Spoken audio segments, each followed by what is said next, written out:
Hello hello hello hello hello hello मेरे बच्चे, कैसे हैं आप सब? I hope you all are doing great at your home and this is the one shot of one of the most important chapters, KMPs and their remuneration. मतलब ये जो आपका चैप्टर है रजय, ये डायरेक्टर्स की फैमिली से ही बिलोंग करता है, राइट? और ये चैप्टर पेपर में आप मान सकते हो 10 नंबर तक का आता है, बिकॉज इस चैप्टर में हम KMPs के बारे में पढ़ेंगे, उनकी रेम्यूनरेशंस के बारे में पढ़ेंगे, उनके अपॉइंटमेंट के बारे में पढ़ेंगे। तो ये चैप्टर आपके एग्जाम्स के पर्सपेक्टिव से बहुत इंपॉर्टेंट होता है। और ये जो भी नोट्स आप वन शॉट्स में देख रहे हैं रजे, इन नोट्स के लिए आपको साध्या बैच में जाकर के एनरोल करवाना पड़ेगा। ये notes completely free of cost मिलेंगे। बस आपको PW की ऐप डाउनलोड करनी है, उसमें CS एग्जीक्यूटिव के कॉलम में आपको साध्या बैच मिलेगा। You have to go in there and you have to enrol in the batch CS executive December 2025 June 2026 batches में। मेरे बच्चे, आपको सारे के सारे जो नोट्स हैं वो मिल जाएंगे, ठीक है? आज हम KMP कंप्लीट करेंगे। आइए, KMP स्टार्ट करने से पहले हमें ना ये पढ़ना पड़ता है कि भाई साहब, KMP की अपॉइंटमेंट और रेम्यूनरेशन हम देख लेंगे, पर KMP कौन होता है? और दो बहुत important definition, section 2 clause 53 manager, 2 clause 54 MD, वो भी मेरे बच्चे हमें इसमें पढ़नी पड़ती है।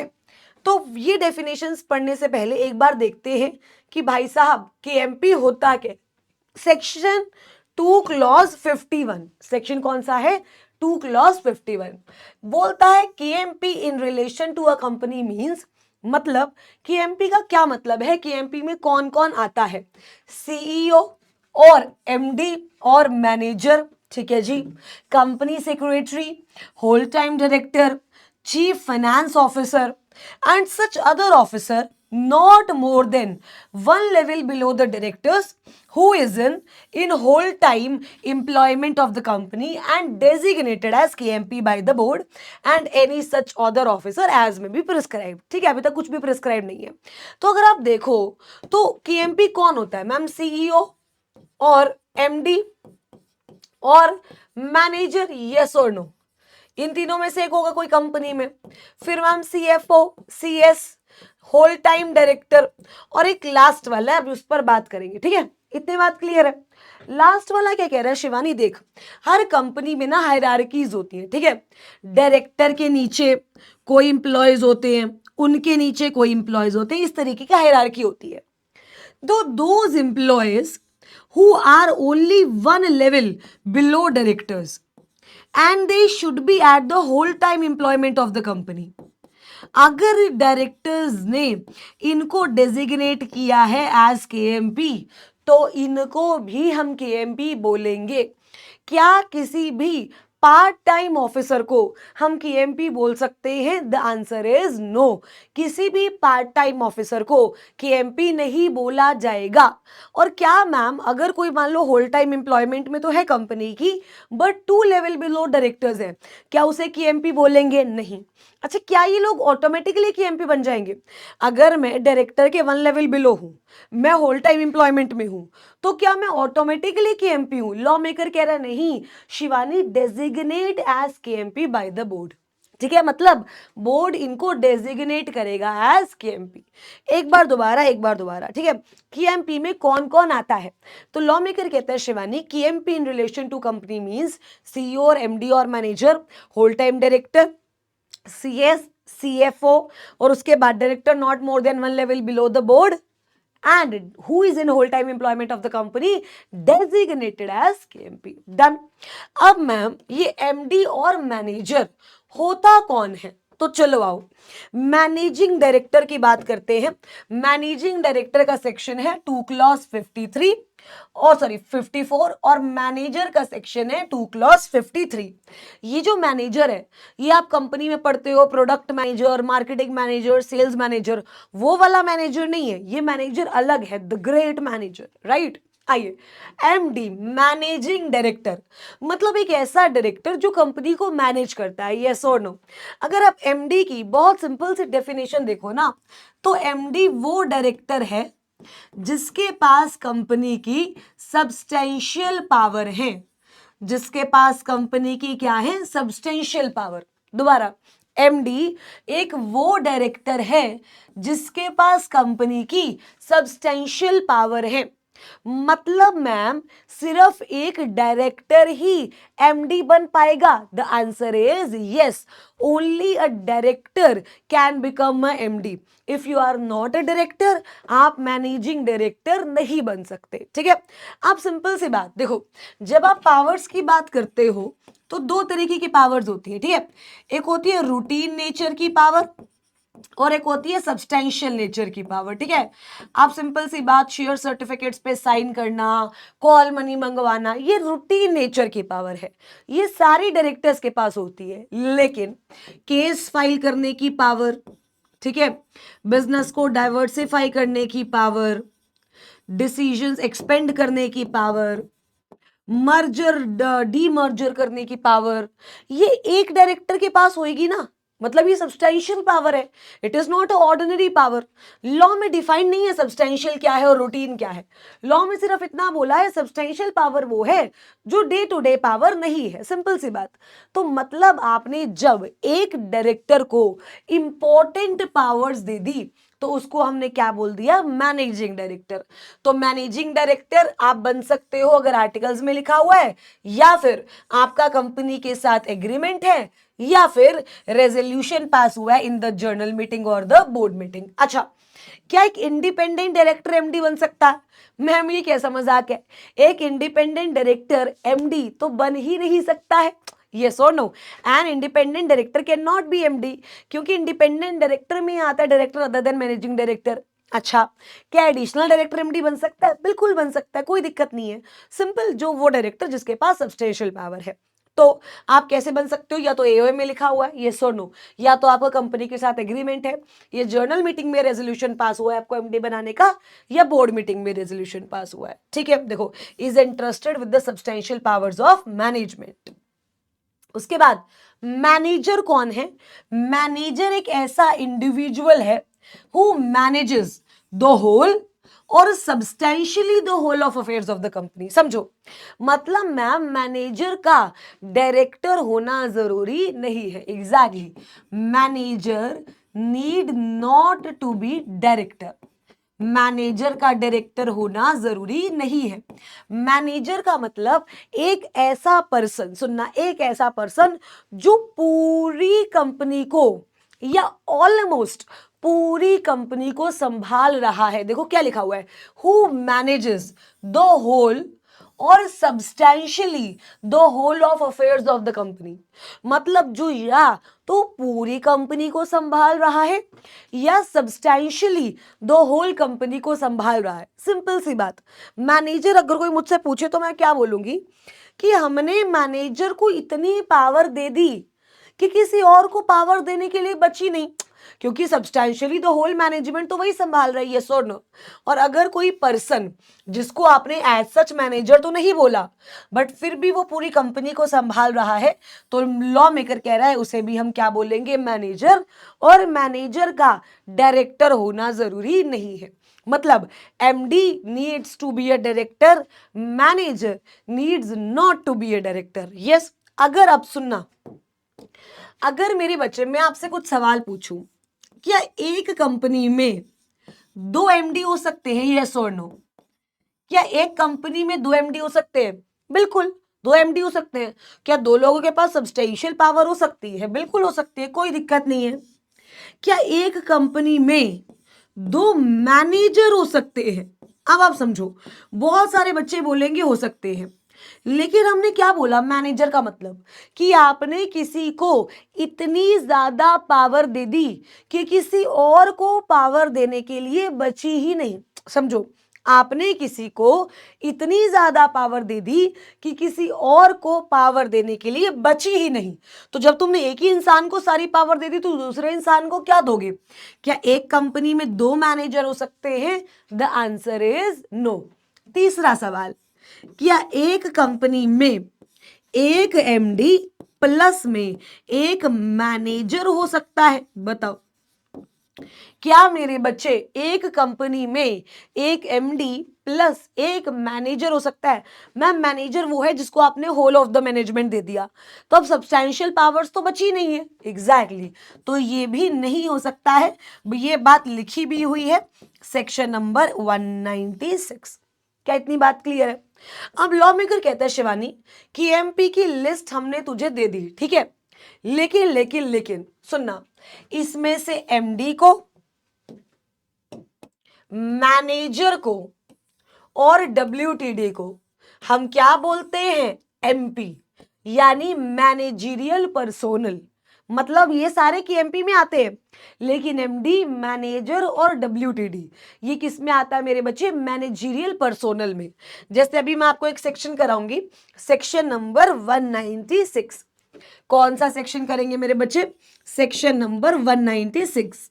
सेक्शन 196 बात करता है अपॉइंटमेंट ऑफ एमपी, मतलब MD, WTD, manager, appointment of managerial personnel, ठीक है, मैनेजरियल पर्सोनल। और सेक्शन नंबर 203 ये बात करता है अपॉइंटमेंट ऑफ केएमपी, ठीक है। तो आपको देखना है किसकी अपॉइंटमेंट की बात हो रही है। अगर एमडी की अपॉइंटमेंट की बात हो रही है, डब्ल्यूटीडी की अपॉइंटमेंट की बात हो रही है, मैनेजर की अपॉइंटमेंट की बात हो रही है, तो सेक्शन लगेगा 196, जो ये बोलता है कि इन लोगों को आप अपॉइंट कर सकते हो बीआर प्लस ओआर पास करके, ठीक है। और अगर बात हो रही है सीएस की अपॉइंटमेंट की, सीईओ की अपॉइंटमेंट की, सीएफओ की अपॉइंटमेंट की, चेयरमैन की अपॉइंटमेंट की, तो मेरे बच्चे फिर उसमें सेक्शन 203 लगेगा, जो सिर्फ ये बात करता है कि बोर्ड रेजोल्यूशन पास होता है, ठीक है। जब आप सेक्शन 196 पढ़ते हो, सेक्शन 196 के साथ रजे कंपनीज एक्ट का शेड्यूल 5 पार्ट 1 भी लगता है। क्या लगता है? Schedule 5 part 1। मैम इसका मतलब क्या? सेक्शन 196 क्या बोलता है कि अगर आपको एमडी को अपॉइंट करना है, आपको डब्ल्यूटीडी को अपॉइंट करना है, या फिर आपको मैनेजर को अपॉइंट करना है, ठीक है, तो आपको बीआर और ओआर पास करना है, ठीक है। और साथ ही साथ आपको शेड्यूल 5 के पार्ट 1 में जो कंडीशंस दी है ना, वो भी सेटिस्फाई करनी है। अगर आप वो सेटिस्फाई नहीं कर पाते हो तो उससे होगा कुछ नहीं, बस फिर आपको सीजी की अप्रूवल लेनी पड़ जाएगी। आपको क्या करना पड़ जाएगा? सीजी की अप्रूवल लेनी पड़ जाएगी। दोबारा लॉ मेकर क्या कह रहा है शिवानी, देख बीआर ओआर पास हो गई होगा, केएमपी मतलब आप एमपी की अपॉइंटमेंट कर रहे हो, उसके ऊपर आपको सीजी की अप्रूवल लेनी है या नहीं, ये डिपेंड केस पे करता है कि आप शेड्यूल 5 के पार्ट 1 की कंडीशन सेटिस्फाई कर रहे हो या नहीं कर रहे। अगर आप शेड्यूल 5 पार्ट 1 की सारी कंडीशन सेटिस्फाई कर रहे हो तो बिना सीजी की अप्रूवल के आप एमपी को अपॉइंट कर सकते हो। लेकिन अगर एक भी कंडीशन सेटिस्फाई नहीं हो रही तो आपको क्या लेना पड़ेगा मेरे बच्चे? सीजी की अप्रूवल। आपको क्या लेनी पड़ेगी? सीजी की अप्रूवल, ठीक है। तो हम सेक्शन शुरू करते हैं 196, ठीक है। आइए सेक्शन शुरू हम करते हैं 196 से। आ जाओ, कहां गया भाई? अच्छा ये रहा, आइए ये रहा 196। अब लॉ मेकर कहता है शिवानी देख, जैसे मैंने आपको बताया था कि no company shall appoint or employ at the same time, एक ही टाइम पे a managing director and a manager in the same company. Clear है? मतलब एक कंपनी में या तो एमडी होगा या तो कौन होगा मेरे बच्चे? मैनेजर होगा। उसके बाद लॉ मेकर कहता है इनका जो एमडी, मैनेजर और डब्ल्यूटीडी है, थैंक यू भैया, इनका जो टेन्योर है ना मेरे बच्चे, वो टेन्योर होगा 5 इयर्स। अब जैसे मुकेश अंबानी जी की बात करते हैं, क्या वो रिलायंस में चेयरमैन है? यस। क्या रिलायंस में एमडी है? यस। तो उनका टेन्योर होगा 5 इयर्स। बट मैम वो तो बहुत बार रीअपॉइंट हो चुके हैं। एग्जैक्टली वो रीअपॉइंट हो सकते हैं। लॉ मेकर कहता कोई दिक्कत नहीं है। मान ले यहां पर उनके 5 इयर्स खत्म हो रहे हैं, ठीक है, और अगर उनको रीअपॉइंट करना है तो इससे 1 साल पहले मैक्सिमम, इस पीरियड में 1 ईयर बिफोर आप उनको क्या कर सकते हो? रीअपॉइंट। इस 1 साल से भी पहले नहीं कर सकते, मतलब after 4 years they can be reappointed, after 4 years they can be reappointed. क्या इतनी बात क्लियर है? अ कंपनी में reappoint them for the next term before expiry of their present term but not earlier than 1 year before expiry of current term. Clear है? आइए अब आगे बढ़ते हैं। अब लॉ मेकर कहते हैं शिवानी देख 5 साल की है, रीअपॉइंटमेंट हो सकती है, कोई दिक्कत नहीं है। अब आ जाओ मेन चीज, सेक्शन 196 की कंडीशन। मैम आप ही कह रहे हो सेक्शन नंबर 196 की भी कंडीशंस हैं और शेड्यूल 5 पार्ट 1 की भी कंडीशंस हैं। यस, अब मेरी बात सुनना, अब बहुत ध्यान से सुनना। अगर आपने 196 की कंडीशन सेटिस्फाई नहीं की तो आप एमडी, मैनेजर या डब्ल्यूटीडी बन ही नहीं सकते। लेकिन अगर आपने शेड्यूल 5 पार्ट 1 की कंडीशन नहीं सेटिस्फाई की तो बन तो सकते हो बट विद सीजी अप्रूवल। और एक और बात अगर मैं ऐड करूं कि अगर आप एमडी हो या आप डब्ल्यूटीडी हो तो आपको इन दोनों सेक्शंस के साथ साथ क्या सेक्शन 164 भी फॉलो करना पड़ेगा? यस और नो? मतलब आपको सेक्शन नंबर 164 भी फॉलो करना पड़ेगा, 196 भी फॉलो करना पड़ेगा और शेड्यूल 5 और पार्ट 1 भी फॉलो करना पड़ेगा। ठीक है, लेकिन अगर आप सिर्फ एक मैनेजर हो तो ऑब्वियसली 164 फॉलो नहीं करना, 196 और शेड्यूल 5 का पार्ट 1, शेड्यूल 5 का पार्ट 1। क्या इतनी बात क्लियर है? कोई दिक्कत? आइए अब एक बार ये कंडीशंस देखते हैं। ठीक है, क्या कंडीशंस है? लॉ मेकर कहता है who is below the age of 21 years, आप 21 साल से कम हो या फिर has attained age of 70 years. यार मतलब देखो, ना तो तुम बहुत छोटी होनी चाहिए ना तुम बहुत बड़े होने चाहिए, तुम 21 साल से भी कम हो, भाई तुम क्या संभाल लोगे? क्योंकि आप समझो ना, अच्छा अगर आप 18 साल से ऊपर हो तो आप नॉर्मल डायरेक्टर तो बन सकते हो। अगर आप डायरेक्टर की बात करो तो अगर आप मोर देन 18 ईयर्स हो तो आप डायरेक्टर तो बन सकते हो। लेकिन एमडी, डब्ल्यूटीडी, मैनेजर के लिए लॉ मेकर कहता है क्योंकि शिवानी रिस्पॉन्सिबिलिटी ज्यादा है तो मिनिमम एज भी हमने बढ़ा दी है 21 साल और मैक्सिमम एज 70 साल। 70 साल के बाद दिमाग काम करना बंद कर देता है। लेकिन लॉ मेकर कहता है कि मान लो एक डायरेक्टर है 72 ईयर्स का, 73 ईयर्स का, वो काफी अच्छा काम करता है, आपको उसको बनाना है डायरेक्टर, तो आप उसको बना सकते हो बाय पासिंग स्पेशल रेजोल्यूशन या फिर ओआर प्लस सीजी अप्रूवल। एक इंसान है 72 ईयर्स का, ठीक है, उसको आपको क्या बनाना है? एमपी बनाना है। तो लॉ मेकर कहता बिल्कुल बना सकती है शिवानी, या तो एसआर पास कर ले, यस और no, otherwise OR plus CG की approval, otherwise OR plus CG की अप्रूवल। डन। दूसरी कंडीशन, आप कभी भी, ये देखो, या तो आप अनडिस्चार्ज इंसॉल्वेंट नहीं होने चाहिए या फिर आप कभी भी इंसॉल्वेंट डिक्लेयर हुए ही ना हो। अब मुझे एक बात बताओ, देखो अगर आप अनडिस्चार्ज इंसॉल्वेंट हो तो आप डायरेक्टर भी नहीं बन सकते हो, यस और नो? इतना तो हमें पता है। अगर आप अनडिस्चार्ज इंसॉल्वेंट हो तो आप डायरेक्टर भी नहीं बन सकते, आप एमडी, डब्ल्यूटीडी, मैनेजर भी नहीं बन सकते। लेकिन आप डिस्चार्ज इंसॉल्वेंट होते हो तो आप डायरेक्टर तो बन सकते हो लेकिन आप एमपी नहीं बन सकते। देखो क्या लिखा हुआ है, has at any time adjudged as insolvent. Law maker कहता है शिवानी तू डिस्चार्ज इंसॉल्वेंट है, तू डायरेक्टर तो बन सकती है लेकिन तू एमपी नहीं बन सकती। मतलब क्या एमपी के लिए स्ट्रिक्ट प्रोविजंस हैं? The answer is yes, MP के लिए क्या है? Strict provisions. Has any time suspended payment to his creditors or makes composition with them. मतलब कभी आपने क्रेडिटर को पैसे नहीं दिए या फिर अगर दिए हैं तो कंपोजिशन बना ली। कंपोजिशन मतलब 1 लाख देने थे, आपने 10,000 दे दिए, 50,000 दे दिए, कंपोजिशन बना ली। आप रिस्पॉन्सिबल पर्सन नहीं हो, आप किसी का लोन नहीं दे पा रहे तो आप कंपनी में एमपी भी नहीं बन सकते। उसके बाद कभी भी आपको convicted by court of an offence और sentenced for a period of more than 6 months, याद करो आपको 6 महीने से ज्यादा की सजा हुई है तो जैसे ही 5 साल खत्म होते थे आप डायरेक्टर बन सकते हो। लेकिन लॉ मेकर कहता है शिवानी जैसे ही तेरे को 6 महीने से ज्यादा की सजा हुई ना, तू एमपी बन ही नहीं सकती। मतलब एमपी बनने के लिए कंडीशंस स्ट्रिक्ट है, यस और नो? कंडीशंस क्या है? स्ट्रिक्ट। एक बार दोबारा, सबसे पहले आप 21 साल से ज्यादा के हो, 70 साल तक हो, बट बियॉन्ड 70 साल हो तो SR पास करके या फिर OR प्लस CG अप्रूवल आपको अपॉइंट कर सकते हैं हम क्या, MP।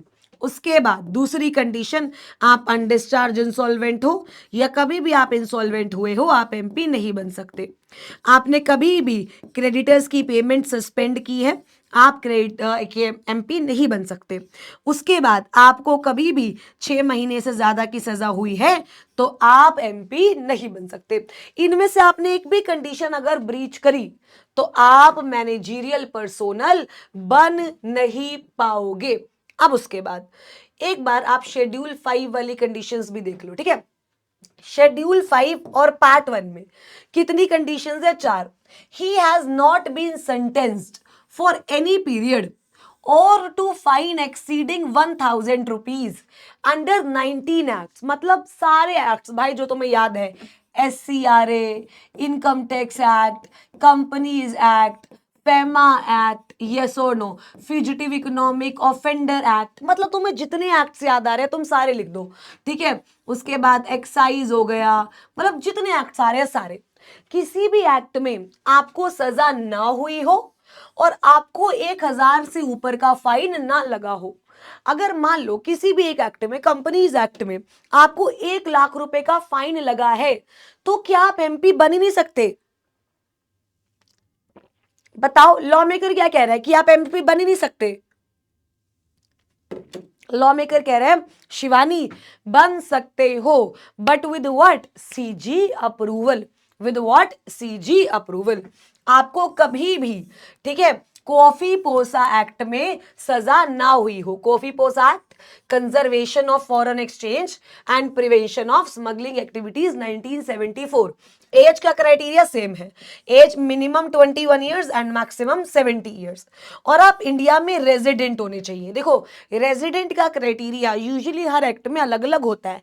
यहां रेजिडेंट का क्या क्राइटेरिया है कि आप पिछले 12 महीनों में इंडिया रहे हो, नहीं रहे तो अपॉइंट नहीं हो सकते हो, बट क्या पास करना पड़ेगा, CG की अप्रूवल। क्या लेनी पड़ेगी मेरे बच्चे, CG की अप्रूवल। तो देखो शेड्यूल 5 पार्ट 1 में लॉ मेकर क्या कह रहा है, आइए।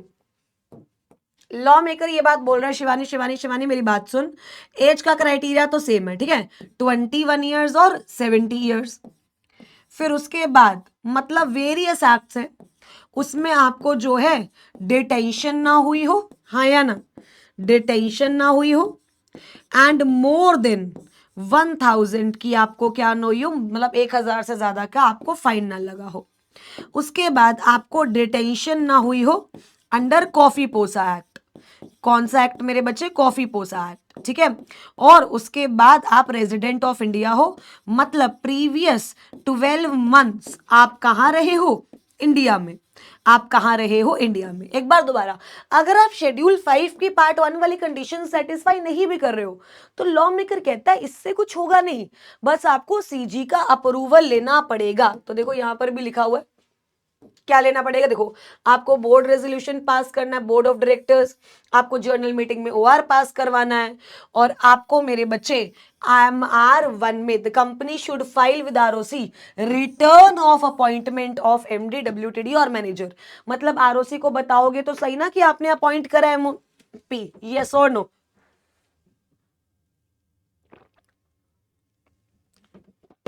तो लॉ मेकर बोल रहा है कि कौन से फॉर्म में बताओगे, MR1 with in 60 days and return must be certified by auditor. जब से आपने अपॉइंट किया उसके 60 दिन के अंदर अंदर फॉर्म MR1 फाइल करके बताओगे, ठीक है। अब मैम एक बात बताओ, where an appointment of MD whole time director or management is approved by the company at the journal meeting, any direct not approved, any act done by him before such approval shall not be deemed to be invalid। अब इसका मतलब क्या हुआ, सुनो। अब example लेते हैं, ये हमारा मिस्टर म्याऊ है। ये कौन है, मिस्टर म्याऊ। मिस्टर म्याऊ कंपनी का कौन है मेरे बच्चे, MD, ठीक है। अब BR पास करके हमने इसको MD बनाया, ठीक है। और कुछ टाइम बाद जर्नल मीटिंग हुई। अब अगर जर्नल मीटिंग में OR पास हो गया है तो यार ये बहुत अच्छी बात है, ये सो नो। बट मान लो जर्नल मीटिंग में OR पास नहीं हुआ, जर्नल मीटिंग में ओआर पास नहीं हुआ। तो लॉ मेकर कह रहा है कोई दिक्कत नहीं है शिवानी, यहां से यहां तक जितने आपके एक्ट्स हैं वो इनवैलिड नहीं होंगे, वो क्या रहेंगे, कंप्लीटली वैलिड। क्या रहेंगे मेरे बच्चे, कंप्लीटली वैलिड। ये था आपका section number 196। But section number 196 law maker बोल रहा है प्राइवेट कंपनी पर एप्लीकेबल नहीं होगा, गवर्नमेंट कंपनी पर एप्लीकेबल नहीं होगा, और आईएफएससी कंपनी पर भी एप्लीकेबल नहीं होगा। अब आइए, अब इसके साथ मेरे बच्चे 197 पढ़ने से पहले सेक्शन 203 पढ़ते हैं, ठीक है। सेक्शन 203 बात करता है अपॉइंटमेंट ऑफ केएमपी की, और इसके साथ लगता है रूल 8। कौन सा रूल लगता है मेरे बच्चे, रूल 8। आइए सेक्शन 203 देखो, लॉ मेकर कहता है कि शिवानी एवरी लिस्टेड कंपनी, ठीक है जी, एंड एवरी पब्लिक कंपनी जिसकी paid up share capital 10 crore या उससे ज्यादा है, उसको क्या, कौन अपॉइंट करना है, उसको सीईओ या एमडी या मैनेजर या डब्ल्यूटीडी, इन चारों में से कोई एक अपॉइंट करना है, सीएस अपॉइंट करना है और सीएफओ अपॉइंट करना है। ये चारों अपॉइंट नहीं करने, इन चारों में से कोई एक अपॉइंट करना है। मतलब अगर आपकी एक लिस्टेड कंपनी है, अगर आपकी क्या है मेरे बच्चे, एक लिस्टेड कंपनी है या फिर एक ऐसी पब्लिक कंपनी है जिसकी paid up share capital 10 crore या उससे ज्यादा है, तो आपको होल टाइम के एमपी अपॉइंट करने। होल टाइम मतलब वो आपकी कंपनी में हमेशा रहेंगे, मतलब they are in the whole time employment. कौन, या तो सीईओ अपॉइंट कर, या एमडी अपॉइंट कर, या मैनेजर अपॉइंट कर, या डब्ल्यूटीडी, इन चारों में से कोई एक, ठीक है। सीईओ, एमडी, मैनेजर, डब्ल्यूटीडी, और इन चारों में से कोई एक, और साथ में कंपनी सेक्रेटरी अपॉइंट करना है, और साथ में सीएफओ अपॉइंट करना है, ठीक है। और ये बोलता है रूल 8, रूल 8A ये बोलता है शिवानी देख, अगर कोई ऐसी प्राइवेट कंपनी भी है ना जिसकी paid up share capital 10 crore या उससे ज्यादा है, उसको सीएफओ नहीं अपॉइंट करना, एमडी, मैनेजर, सीईओ नहीं अपॉइंट करना, उसको सिर्फ एक सीएस अपॉइंट करना है। उसको एक क्या करना है, सिर्फ CS appoint, whole time company secretary, जो कि उसकी होल टाइम एम्प्लॉयमेंट में रहे। मतलब मैम आप ये कहना चाह रहे हो, अगर आप देखो तो, कि अगर एक कंपनी है, पब्लिक है, प्राइवेट है, पेड अप कैपिटल 10 करोड़ या उससे ज्यादा है, या फिर वो लिस्टेड है, तो ऐसी कंपनी में कंपनी सेक्रेटरी होना ही चाहिए। एग्जैक्टली ऐसी कंपनी में कंपनी सेक्रेटरी होना ही चाहिए। या फिर एक, अगर मान लो आप लिस्टेड कंपनी हो या फिर एक ऐसी पब्लिक कंपनी हो जिसकी पेड अप कैपिटल 10 करोड़ या उससे ऊपर है, तो सीएस तो होना ही चाहिए, साथ में सीएफओ, साथ में सीईओ और मैनेजर और एमडी और डब्ल्यूटीडी। एग्जैक्टली ये एक बहुत मेन बात बोलता है सेक्शन 203। उसके बाद क्लियर है। उसके बाद हम अगले पड़ाव पे पढ़ते हैं। अब लॉ मेकर कह रहे हैं शिवानी देख, किसी भी कंपनी में चेयरमैन एंड एमडी और चेयरमैन प्लस सीईओ सेम नहीं हो सकता। मतलब चेयरमैन अलग होगा, एमडी अलग होगा, या चेयरमैन अलग होगा और सीईओ अलग होगा। दोबारा देखो, लॉ मेकर क्या कह रहा है कि एक कंपनी में एक इंसान एमडी प्लस चेयरमैन, या फिर चेयरमैन प्लस सीईओ नहीं हो सकता है, क्योंकि लॉ मेकर कह रहा है कि शिवानी देख, इनके काम अलग अलग हैं, तो इनको अपॉइंट अलग अलग कर, चेयरमैन को अलग अपॉइंट कर, एमडी को अलग अपॉइंट कर, या चेयरमैन को अलग अपॉइंट कर और सीईओ को अलग अपॉइंट कर, यस और नो। लेकिन इसकी कुछ क्या है मेरे बच्चे, एक्सेप्शंस।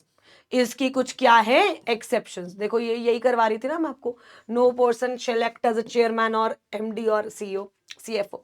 तो लॉ मेकर कह रहा है शिवानी देख, अगर आर्टिकल्स ऑफ द कंपनी में ये लिखा है तो हमें कोई दिक्कत नहीं है, कंपनी के आर्टिकल्स ही ये बोलते हैं, तो हम क्या बोल सकते हैं, कंपनी का सिंगल बिजनेस है, कंपनी का क्या है, सिंगल बिजनेस।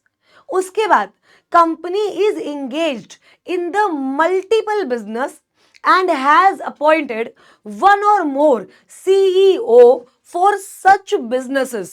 अब as may be notified by CG, कौन सी कंपनी पर ये प्रोविजन लग रही है, एवरी पब्लिक कंपनी जिसकी पेड अप कैपिटल 100 करोड़ या उससे ज्यादा है एंड एनुअल टर्नओवर 1000 करोड़ या उससे ज्यादा है, ऐसी कंपनी के मल्टीपल बिजनेसेस हैं और उसने हर बिजनेसेस के लिए सीईओ अपॉइंट किया है। मैम हमें ये नहीं समझ आया यार। अरे आओ ना, मैं समझाती हूँ। आई नो इसमें थोड़ी दिक्कत आ सकती है।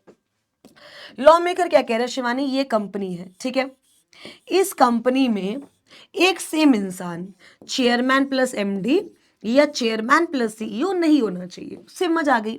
लेकिन लेकिन लेकिन शिवानी अगर आर्टिकल्स में ही लिखा है कि चेयरमैन प्लस एमडी सेम होगा या चेयरमैन प्लस सीईओ सेम होगा तो रहने दे, आर्टिकल्स में ही लिखा है, ठीक है। या फिर कंपनी का सिंगल बिजनेस है कि यार कंपनी तो देख काम ही एक कर रही है, ठीक है, उसमें कंपनी क्या अलग अलग अपॉइंट करेगी, छोड़, कंपनी का सिंगल बिजनेस है। या फिर कुछ ऐसी कंपनीज हैं, कैसी कंपनीज, ऐसी पब्लिक कंपनीज जिनकी जिनकी अगर आप बात करो paid up share capital 100 crore या उससे ज्यादा है एंड टर्नओवर 1000 करोड़ या उससे ज्यादा। पब्लिक कंपनी जिनकी paid up share capital 100 crore या उससे ज्यादा है एंड टर्नओवर 1000 करोड़ या उससे ज्यादा है, ऐसी कंपनीज का मल्टीपल बिजनेस है और एवरी बिजनेस के लिए अलग सीईओ है, तो ऐसी कंपनी में चेयरमैन प्लस एमडी या चेयरमैन प्लस सीईओ एक सेम हो सकता है। मतलब मैम अगर आर्टिकल्स में लिखा है तो सेम हो सकता है, yes. Company single business carry कर रही है तो सेम हो सकता है, यस। ऐसी पब्लिक कंपनी जिसकी paid up care capital 100 crore या उससे ज्यादा है एंड और नहीं एंड टर्नओवर 1000 करोड़ या उससे ज्यादा है, ऐसी कंपनी मल्टीपल बिजनेस कैरी कर रही है, हर बिजनेस के लिए अलग सीईओ है, तो उस कंपनी में भी चेयरमैन प्लस सीईओ और चेयरमैन प्लस एमडी एक इंसान हो सकता है। क्या इतनी बात समझ आ गई, यस और नो? अब देखो, अगर आपको एक कंपनी में होल टाइम केएमपी अपॉइंट करना है तो उसके लिए क्या पास करना पड़ेगा, बोर्ड मीटिंग में बीआर। अब लॉ मेकर कहते हैं शिवानी ये इंपॉर्टेंट है, बहुत इंपॉर्टेंट है, आ जाओ। लॉ मेकर कहता है शिवानी एक बात बता। मैंने कहा पूछ। कह रहा तूने बीआर पास करके अपॉइंट कर दिया, ठीक है, और तूने क्या बोला, और तूने ये बात बोली कि जो तेरी कंपनी का केएमपी है वो किसी और कंपनी में केएमपी अपॉइंट नहीं होगा। एग्जैक्टली क्योंकि आप मेरी कंपनी में होल टाइम केएमपी हो यार, आप मेरी कंपनी में होल टाइम सीएस हो, मेरी कंपनी में whole time you can say man MD की पोजीशन पे हो, तो आप किसी और कंपनी में केएमपी नहीं हो सकते। लेकिन इसकी भी 3 एक्सेप्शंस है। क्या आप मेरी सब्सिडरी कंपनी में केएमपी हो सकते हो? The answer is yes. The whole time KMP shall not hold office in more than one company except in its subsidiary company. दूसरा, क्या आप किसी कंपनी में डायरेक्टर हो सकते हो? The answer is yes. जो केएमपी है वो डायरेक्टर हो सकता है किसी भी कंपनी का with the permission of the board. तीसरी एक्सेप्शन, अ कंपनी में appoint a person as its MD if he is the MD or manager of one and not more than one company and such appointment is approved by resolution passed at the meeting of the directors with consent of all the directors। Ma'am हमें यार ये समझ नहीं आया, आओ मैं आपको समझाती हूँ। लॉ मेकर क्या कह रहा है, शिवानी तू एक कंपनी की केएमपी है, ठीक है, इधर देख, तू एक कंपनी की क्या है, केएमपी, ऑब्वियसली होल टाइम, तो तू दूसरी कंपनी की केएमपी नहीं हो सकती। ऑब्वियसली कंपनी यही चाहेगी कि यार जो उसका है वो उसी का रहे, एक्सक्लूसिविटी रहे, यस और नो। लेकिन इसकी एक्सेप्शन है। लॉ मेकर कह रहा है कंपनी की सब्सिडरी कंपनी में तो कोई पोजीशन होल्ड कर सकती है, कोई दिक्कत नहीं है, सब्सिडरी है तो वो कंपनी की। दूसरा, तो किसी कंपनी में डायरेक्टर बन सकती है बट उसके लिए परमिशन ले लियो डायरेक्टर्स से, मतलब बोर्ड से, कि तू किसी कंपनी में डायरेक्टर भी बन सकती है क्योंकि 20 की लिमिट तो डायरेक्टर की है ही। तीसरी, अगर तू एक कंपनी में एमडी है या फिर तू एक कंपनी में मैनेजर है तो तू दूसरी कंपनी में एमडी बन सकती है, प्रोवाइडेड क्या पास हो, यूबीआर पास हो, यूनानिमस बोर्ड रेजोल्यूशन।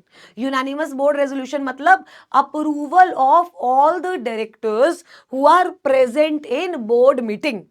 मतलब अगर आप एक कंपनी में एमडी या मैनेजर हो तो आप दूसरी कंपनी में एमडी बन सकते हो, प्रोवाइडेड यूबीआर पास हो। इसके ऊपर केस स्टडीज आ सकती हैं। अच्छा, केस स्टडी किस तरीके से आ सकती है? मान लो केस स्टडी 1, अब ये एक मिस्टर एक्स है, ठीक है। मिस्टर एक्स एक कंपनी में एमडी है, क्या ये सेकंड कंपनी में एमडी हो सकता है? The answer is yes, second company में एमडी हो सकता है। केस स्टडी नंबर 2, अब ये मिस्टर एक्स है, मिस्टर एक्स एक कंपनी में मैनेजर है, क्या ये दूसरी कंपनी में एमडी हो सकता है? द आंसर इज यस, ये दूसरी कंपनी में एमडी हो सकता है। केस स्टडी नंबर 3, ये मिस्टर एक्स है, मिस्टर एक्स एक कंपनी में, सुनना, मिस्टर एक्स एक कंपनी में मैनेजर है। अब मुझे बताओ, क्या ये दूसरी कंपनी में मैनेजर हो सकता है? The answer is no. तो क्या बोला था कि आप एक कंपनी में एमडी बन सकते हो अगर आप एक कंपनी में एमडी या मैनेजर हो तो। केस स्टडी नंबर 4, आप एक कंपनी में मिस्टर एक्स, मान लो एक कंपनी में क्या है, एमडी हो गया, मान लो मिस्टर एक्स एक कंपनी में एमडी है, क्या दूसरी कंपनी में मैनेजर बन सकता है? The answer is yes. देखो मैनेजर तो बन ही सकता है, मतलब मैम आप ये कह रहे हो कि आप दो कंपनीज में एमडी बन सकते हो, यस, पर दो कंपनीज में मैनेजर नहीं बन सकते। एग्जैक्टली तो दोबारा, एक होल टाइम जो आपका केएमपी है वो आप ही की कंपनी का केएमपी होल टाइम रहेगा, एक्सेप्ट सब्सिडरी कंपनी में डायरेक्टर बन सकता है, या फिर अगर वो एक कंपनी में एमडी या मैनेजर है तो वो दूसरी कंपनी में मेरे बच्चे क्या बन सकता है? एमडी। क्या बन सकता है रजे? एमडी। क्या इतनी बात क्लियर है? जो भी वैकेंसी आएगी वो आपको फिल करनी है with in a period of 6 months. कितने दिन में फिल करनी है मेरे बच्चे? With in a period of 6 months. क्या इतनी बात क्लियर है? यस और नो? हमने वैकेंसी की बात कर ली, ठीक है। अब आगे बढ़ते हैं। उसके बाद अरे केएमपी का रोल क्या है? सिंपल सी बात, फाइनेंशियल स्टेटमेंट्स जो हैं सही से साइन होनी चाहिए, इनसाइडर ट्रेडिंग को प्रोहिबिट करना, ऑफिसर इन डिफॉल्ट की डेफिनेशंस में केएमपी आते हैं, डॉक्यूमेंट साइन होंगी, केएमपी की डिटेल्स जाती हैं एनुअल रिटर्न में, केएमपी के रजिस्टर्स बनते हैं, ठीक है। अब आइए, अब बात करते हैं, अब 196 के बारे में भी हम सारी बातें कर चुके हैं, सीजी की अप्रूवल के बारे में भी कर चुके हैं, शेड्यूल 1 के बारे में भी, ठीक है। अब हम बात करते हैं मेरे बच्चे सेक्शन नंबर 197 की। किसके बारे की बात करते हैं? Section number 197। सेक्शन नंबर 197 बात करता है मेरे बच्चे रेमनरेशन। किसकी बात करता है? रेमनरेशन। मैम एक बात बताओ, जैसे आपने शेड्यूल 5 बताया वो अपॉइंटमेंट के टाइम पे लगता है, तो क्या शेड्यूल 5 रेमनरेशन के टाइम पर भी लगता है? The answer is yes, schedule 5 मेरे बच्चे रेमनरेशन के टाइम पर भी लगता है। ये रहा। तो देखो, जब मैनेजीरियल रेमनरेशन की बात आती है, किसकी बात आती है रजे? मैनेजीरियल रेमनरेशन की, तो शेड्यूल 5 का पार्ट 2 लगता है। क्या लगता है? शेड्यूल 5 का part 2, managerial remuneration, section number 197 read with schedule 5 का पार्ट 2। आप शेड्यूल 5 के पार्ट 2 में बेसिकली 5 सेक्शंस हैं, बट आपको इतना करने का याद नहीं है। अगर अगर अगर देखो कंपनी में प्रॉफिट है तो लॉ मेकर कह रहा है जैसे 197 में लिखा हुआ है वैसे ही आपका रेम्यूनरेशन जाएगी, लेकिन अगर कंपनी में लॉस है या इनएडिक्वेट प्रॉफिट है तो शेड्यूल 5 पार्ट 2 का सेक्शन 2 लगेगा। अब मैम मतलब अगर आप कह रहे हो सिंपल, अगर कंपनी में प्रॉफिट्स है, ठीक है, तो जैसा 197 में लिखा हुआ है वैसे ही अकॉर्डिंगली रेम्यूनरेशन जाएगी। Exactly. But ma'am in case of loss, in case of loss or inadequacy of profits और inadequacy of profits, रेमनरेशन कैसे जाएगी? Schedule 5 part 2 section 2। मैम अगर याद नहीं रहा तो मेरी बच्चे देखो, अगर याद नहीं रहा तो कोई दिक्कत नहीं है, शेड्यूल 5 भी मेंशन कर कर आओगे तो सही मार्क्स मिलेंगे। अब एक बार ओवरऑल रेम्यूनरेशन की बात करते हैं। लॉ मेकर कहता है शिवानी अगर कंपनी में प्रॉफिट्स है ना तो मैक्सिमम रेम्यूनरेशन जो एक केएमपी को जाएगी, मतलब मैनेजरियल रेम्यूनरेशन जो जाएगी वो मैक्सिमम 11% ऑफ नेट प्रॉफिट जाएगी। वो कितनी जाएगी 11% of net profit. Net profit कैसे निकलेगा, सेक्शन नंबर 198 के अंदर।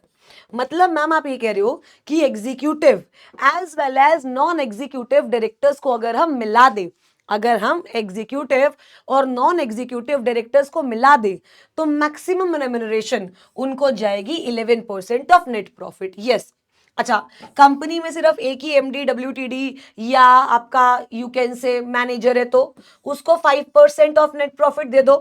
अगर एक से ज्यादा है तो सबको मिलाकर के 10% दे दो। अब अगर कंपनी में एग्जीक्यूटिव डायरेक्टर है तो नॉन एग्जीक्यूटिव को 1% जाएगी, और अगर कंपनी में एग्जीक्यूटिव डायरेक्टर नहीं है तो नॉन एग्जीक्यूटिव को 3% जाएगी। मैम ये क्या हो रहा है, समझ नहीं आ रहा। आओ देखो, अब लॉ मेकर कह रहा है शिवानी देख, ओवरऑल अगर तू रेम्यूनरेशन की बात करे, overall managerial remuneration is 11%। Overall managerial remuneration कितनी है मेरे बच्चे, 11%। ठीक है, इसमें कोई दिक्कत नहीं है, 11% है।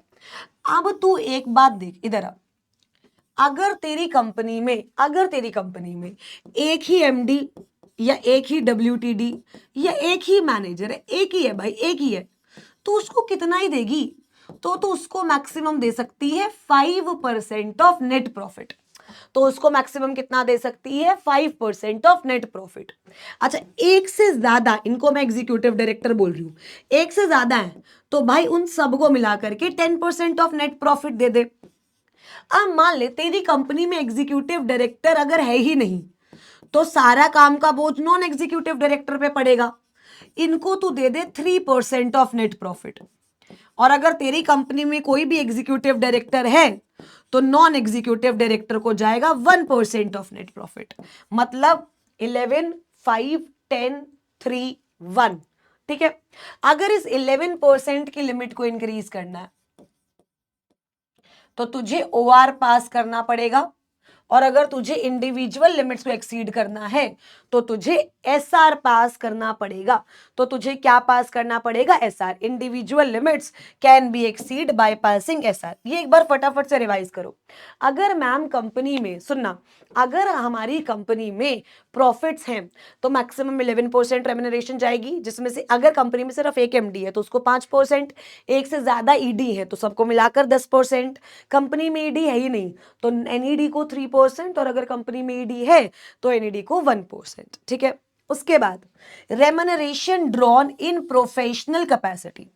अब लॉ मेकर कह रहे हैं Shivani, remuneration drawn in professional capacity shall be excluded while calculating managerial remuneration। मतलब मैनेजीरियल रेम्यूनरेशन काउंट करते समय जो आपको हमने प्रोफेशनल कैपेसिटी में पैसे दिए हैं ना, वो काउंट नहीं होंगे।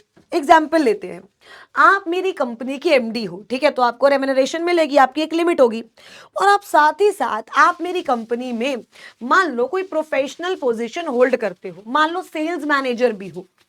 अब लॉ मेकर कहता है शिवानी देख, या तो सेल्स मैनेजर की क्वालिफिकेशंस आपके पास होंगी या तो सेल्स मैनेजर वाली क्वालिफिकेशंस आपके पास नहीं होंगी।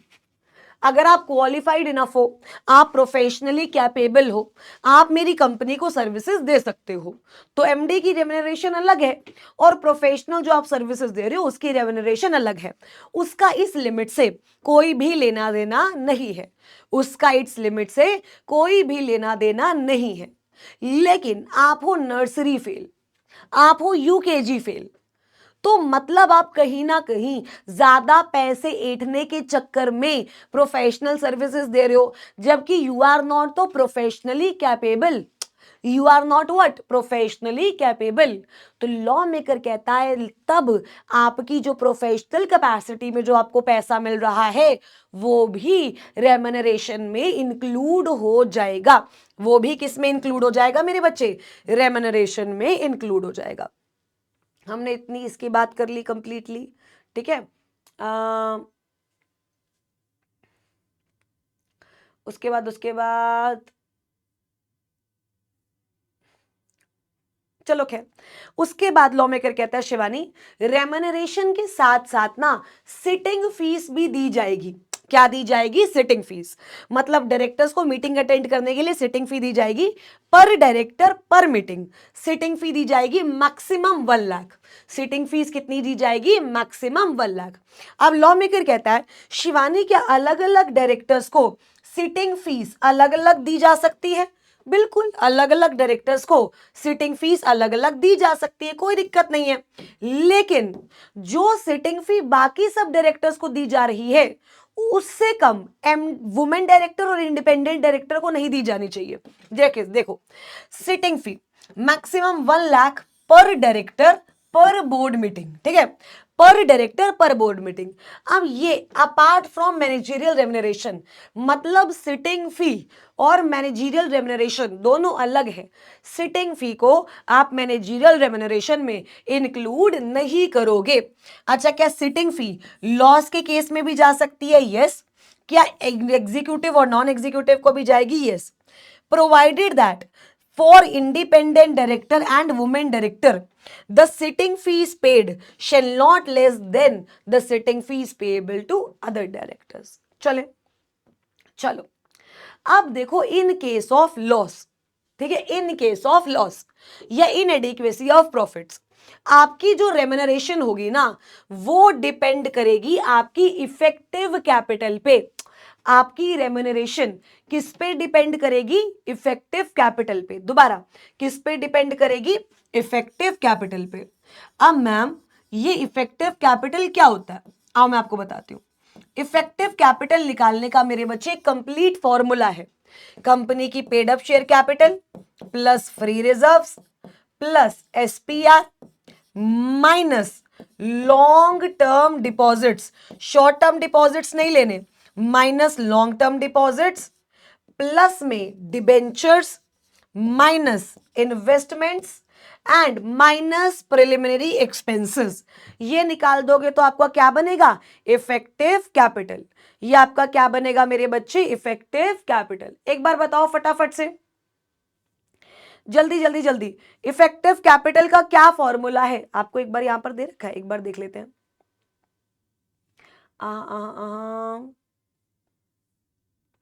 नहीं दे रखा, क्या, कोई बात नहीं, आइए, दे रखा होगा बट शायद अभी मिल नहीं रहा, कोई बात नहीं, आइए।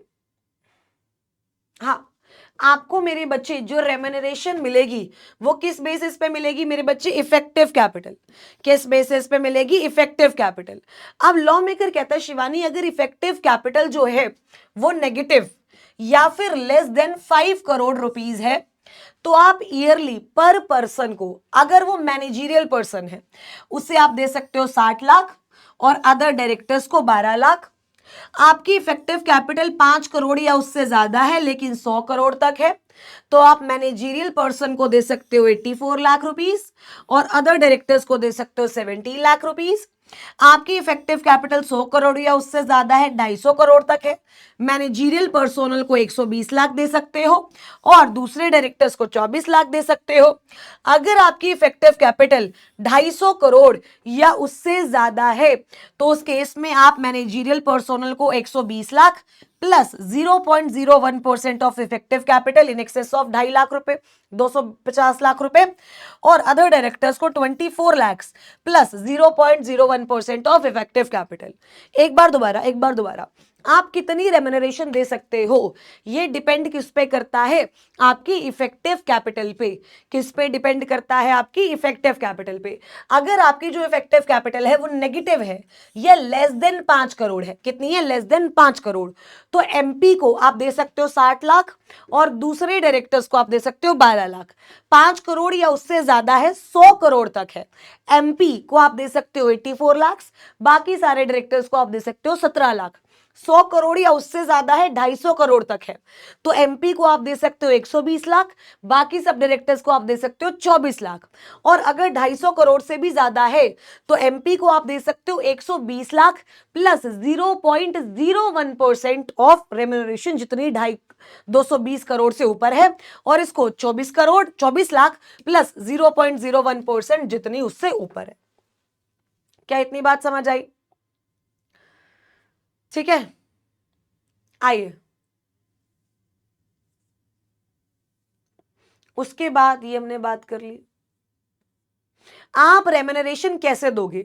लॉ मेकर कहता है शिवानी देखो, या तो आप एक ही टाइम सारी पेमेंट कर दोगे, यस और नो, या फिर आप मंथली पेमेंट करोगे, या फिर आप मिक्स करोगे, यस और नो। देखो क्या लिखा हुआ है, अ डायरेक्टर और अ मैनेजर, देखो अ डायरेक्टर और a manager may be paid remuneration either by way of monthly payment, या तो मेरे बच्चे आप मंथली पेमेंट करोगे, या फिर और at a specified percentage of net profit, या नेट प्रॉफिट के परसेंटेज पे पेमेंट करोगे, या दोनों तरीके से पेमेंट करोगे, या कैसे करोगे, दोनों तरीके से।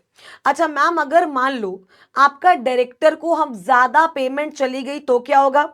लॉ मेकर कह रहे हैं शिवानी अगर डायरेक्टर्स को ज्यादा पेमेंट चली गई तो 2 साल के अंदर अंदर, कितने साल के अंदर अंदर? 2 साल के अंदर अंदर डायरेक्टर उस पेमेंट को क्या करेगा? वापस। उसके बाद insurance premium not a part of remuneration where any insurance is taken by the company on behalf of MD, WTD, manager, CEO, CF और CS, मतलब KMP। अगर कंपनी ने KMP के बिहाफ पर कोई भी इंश्योरेंस लिया है for indemnifying any one of them against any liability of negligence, breach of duty और breach of trust for which they may be guilty, जो प्रीमियम पेबल है on such insurance shall not be treated as a remuneration payable to such person. लेकिन अगर ये prove हो गया वो guilty है तो जो प्रीमियम पेबल है उसको हम क्या करेंगे? रेम्युनरेशन का पार्ट मानेंगे। मतलब क्या है कि जो कंपनी ने प्रीमियम पे किया है, कि कल को अगर हमारे केएमपी मान लो उनसे कोई भी गलती हो गई, उनको पैसे देने पड़े, तो वो यहां से निकाल लेंगे। मतलब कंपनी ने केएमपी के बिहाफ पर इंश्योरेंस लिया है सो दैट केएमपी को टाइम आने पे इंडेमनीफाई कर पाए, केएमपी को टाइम आने पे क्या कर पाए? इंडेमनीफाई कर पाए। तो वो जो प्रीमियम पे हो रहा है, लॉ मेकर कहता है उसको तुम रेम्युनरेशन का पार्ट नहीं मानोगे, उसको तुम रेम्युनरेशन का पार्ट नहीं मानोगे। लेकिन अगर ये साबित हो गया कि तुम्हारे केएमपी ने गलती की थी, अगर ये क्या हो गया? साबित हो गया कि तुम्हारे केएमपी ने गलती की थी, तो उस सिचुएशन में आपको क्या करना पड़ेगा मेरे बच्चे? आपको उस प्रीमियम को रेम्युनरेशन का पार्ट मानना पड़ेगा। ठीक है। अब केएमपी में जो सेक्शंस आपको याद रखने हैं ना, वो यही 3 है, 196, 197 और उसके बाद मेरे बच्चे 203। बाकी 205 तो ड्यूटीज ऑफ सीएस है, उसको हमें करने की जरूरत नहीं है। 204 सेक्रेटेरियल ऑडिट है, वो ऑडिट के चैप्टर में देखा जाएगा। ठीक है, आपको इसमें यही 3 सेक्शंस हैं जो ध्यान रखने हैं। 198 नेट प्रॉफिट कैसे कैलकुलेट करते हैं, हमें इस पर ध्यान नहीं देना। Section 199 recovery of managerial remuneration in certain cases, कि अगर ज्यादा रेम्युनरेशन चली गई है तो हम वो रेम्युनरेशन वापस ले सकते हैं।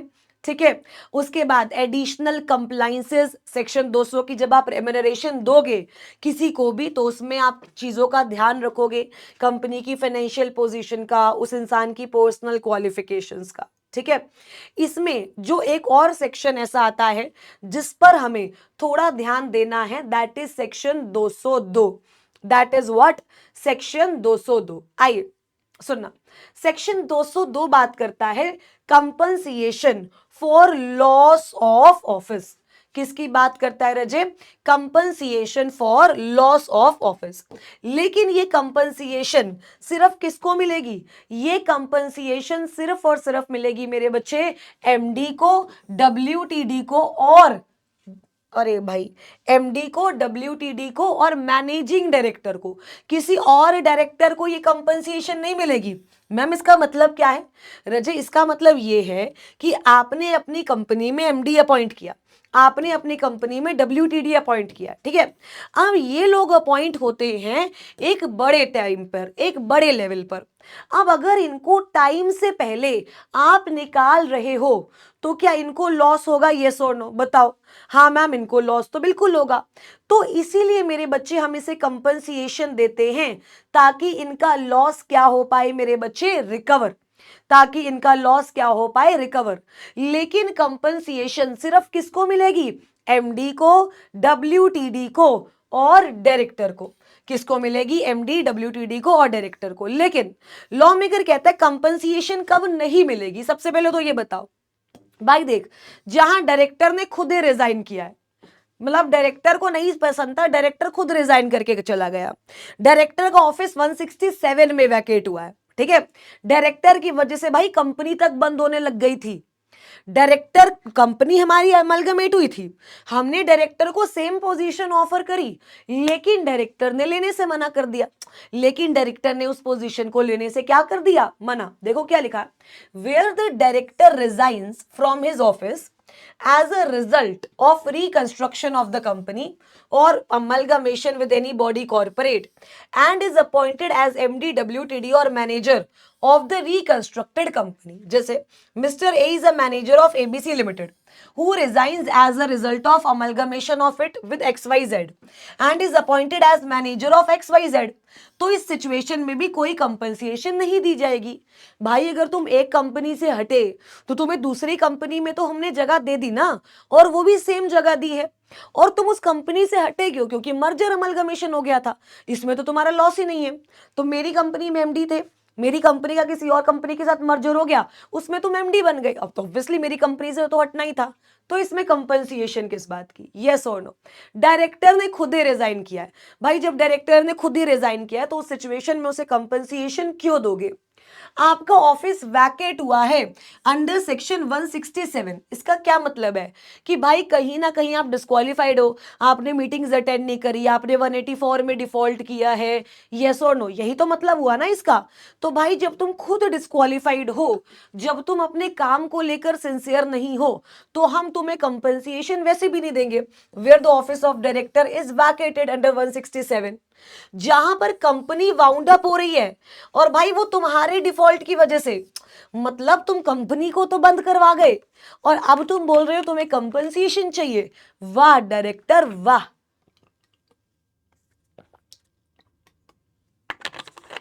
ऐसा होगा नहीं, ऐसा होगा नहीं, ठीक है। उसके बाद director is guilty of fraud, breach of trust, आपकी गलती है।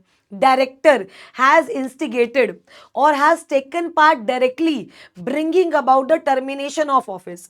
मतलब तुम जो है ना कूद कूद के ऐसे काम कर रहे थे कि तुम्हें बाहर निकाला जाए। सुनो, तुम कूद कूद कर ऐसे काम कर रहे थे कि तुम्हें कहां निकाला जाए? बाहर निकाला जाए। तो लॉ मेकर कह रहा है शिवानी इस सिचुएशन में तुम्हें कंपनसेशन नहीं मिलेगी। इन सारी सिचुएशंस में आपको कंपनसेशन नहीं मिलेगी। एक बार बताओ कब कब कंपनसेशन नहीं मिलेगी? देखो, कंपनी अमलगमेट हुई, आपने उस कंपनी से रिजाइन किया, आप दूसरी कंपनी में आपको सेम पोजीशन ऑफर हो गई, नहीं मिलेगी कंपनसेशन। आपने अपनी मर्जी से रिजाइन किया, कंपनसेशन नहीं मिलेगी। सेक्शन 167 में आपका ऑफिस वैकेट हुआ, कंपनसेशन नहीं मिलेगी। आपने खुद कंपनी को उकसाया आपको टर्मिनेट करने के लिए, कंपनसेशन नहीं मिलेगी।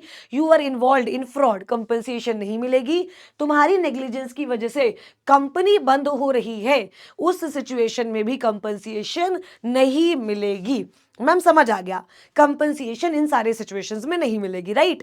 लेकिन मैम एक बात तो बताओ, अगर कंपनसेशन मिलेगी तो कंपनसेशन कितनी मिलेगी? अगर बाई चांस कंपनसेशन नहीं मिलेगी ये तो समझ आ गया, लेकिन अगर कंपनसेशन मिलेगी तो कंपनसेशन कितनी मिलेगी? आइए, लॉ मेकर कह रहा है any payment to MD, whole time director और managing director shall not exceed the remuneration which would have been earned अगर आप ऑफिस होते for remaining period of time और 3 years whichever is shorter, और ये है कितने टाइम की मिलेगी। Also such amount of compensation shall be calculated on the basis of average remuneration earned by him during a period of 3 immediately preceding years। देखो कितने time की मिलेगी? जितना टाइम रह गया या 3 साल, विच एवर इज शॉर्टर। कितनी मिलेगी? 3 साल, मतलब जितना साल आपने काम किया है उसकी एवरेज रेम्यूनरेशन। एग्जाम्पल लेते हैं, देखो लॉ मेकर कह रहे हैं Shivani mister A is the manager of ABC limited who retires under the normal circumstances on 31 मार्च 2022, जहां पर 2 साल उसके रह गए थे। एवरेज रेम्युनरेशन जो उसने पिछले 3 सालों में कमाई है वो कितनी है? 50 लाख, 25 लाख। ठीक है, तो ये आपको अगर निकालनी भी पड़ी तो आप निकाल लेना। मतलब जितने साल उसने काम किया उसकी एवरेज रेम्युनरेशन। ठीक है, उसने अगर 5 साल काम किए तो 3 साल की एवरेज रेम्युनरेशन, 2 साल काम किए तो 2 साल की एवरेज रेम्युनरेशन। मतलब उसने पिछले 3 साल की एवरेज रेम्युनरेशन, अगर 3 साल से कम काम किया तो उसकी एवरेज रेम्युनरेशन। ठीक है, वो एवरेज रेम्युनरेशन निकाल ली। उसके बाद कितने टाइम की रेम्युनरेशन उसे मिलेगी? या तो 3 साल या जितना पीरियड उसका रह गया था, विच एवर इज शॉर्टर। अब इसके 2 साल रह गए थे। कितने साल रह गए थे? 2 साल। और एवरेज कितना है? 25 लाख। तो इसको कितनी रेम्युनरेशन मिलेगी? 50 लाख। कितनी रेम्युनरेशन मिलेगी मेरे बच्चे? 50 लाख। एग्जाम्पल, अगर मान लो ये अगर आफ्टर 1 ईयर इसे निकाल दिया जाता, आफ्टर 1 ईयर, तो मान लो 1 साल में उसने रेम्युनरेशन 10 लाख मिली है, तो अब 1 साल की तो एवरेज भी 10 लाख होती, उसे 10 लाख मिलेगी। कितने साल के लिए? अच्छा, रिमेनिंग पीरियड कितना है मैम? 4 ईयर्स।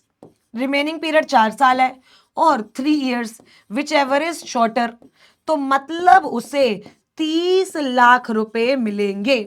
उसे क्या मिलेगा मेरे बच्चे? 30 लाख रुपए मिलेंगे। ठीक है, अगर आप इसको एक और एग्जांपल देखो, मिस्टर ए जो है is manager of ABC limited who retires under the normal circumstances under इतना एंड 4 साल पड़े हैं, 4 साल पड़े हैं। एवरेज रेम्युनरेशन जो उसने 1 साल में कमाई वो 25 लाख रुपए थी।